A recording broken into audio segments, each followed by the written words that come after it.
In a museum in Doha stands a 5-meter bronze statue. It is not of a goal. It is not of a trophy. It is a statue of a foul.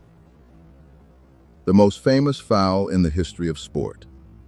The artist called it an ode to defeat. This is the story of the man who committed it. Zinedine Zidane, born June 23, 1972, in the north of Marseille, La Castellane, a concrete estate where the ball taught you everything the streets didn't. His parents came from Kabylie, in the mountains of Algeria. His father worked nights and taught his sons one law. An immigrant must work twice as hard as everybody else and never give up. Years later, they would ask him what he was. His answer never changed. First, a Kabyle from La Castellane, then an Algerian from Marseille, and then a Frenchman.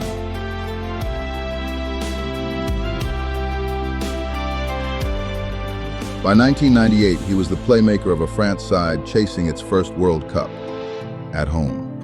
Then, in the second group game, the other Zidane appeared. A stamp, a red card, a 2-match ban. A nation held its breath. July 12, 1998, Stade de France, Brazil. 27th minute, Petit's corner, and Zidane, a man who almost never scored with his head, rises.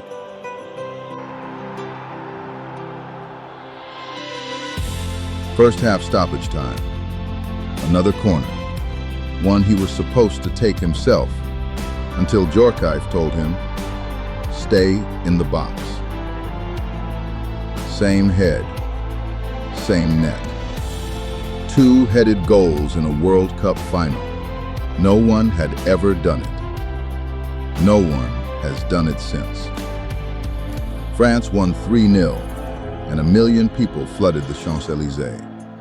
They projected his face onto the Arc de Triomphe. The son of Algerian immigrants had become the most beloved man in France. He conquered Europe next, best player of the Euro, as France doubled up. And in 2001, Real Madrid paid €77.5 million to make him the most expensive footballer who had ever lived. May 15, 2002, Glasgow.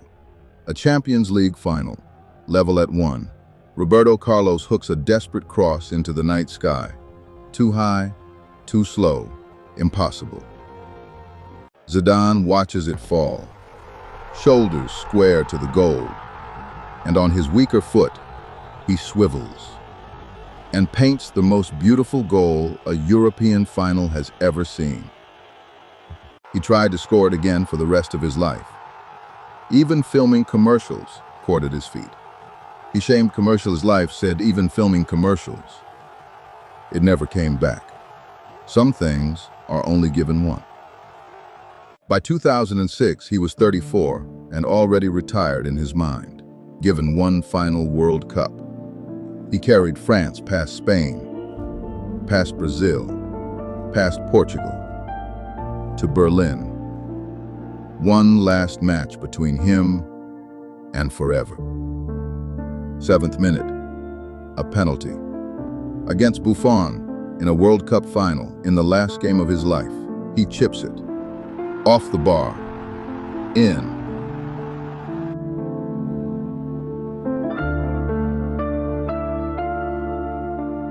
"110th minute, a tug of his shirt.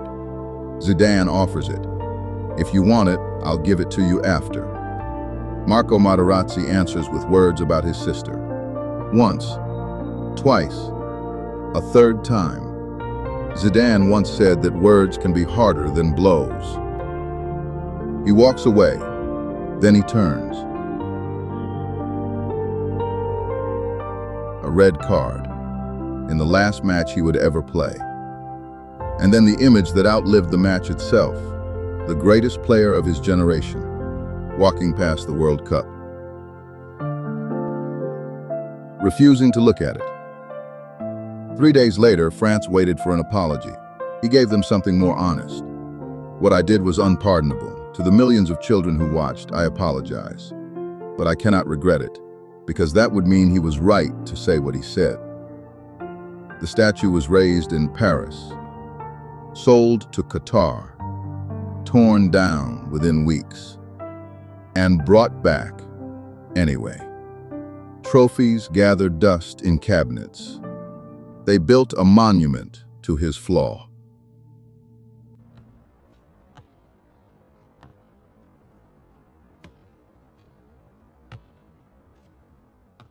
His old coach said it best. We made him into a god, but he is, above all, a man. And a man is fragile, the most elegant footballer who ever lived, and the most human.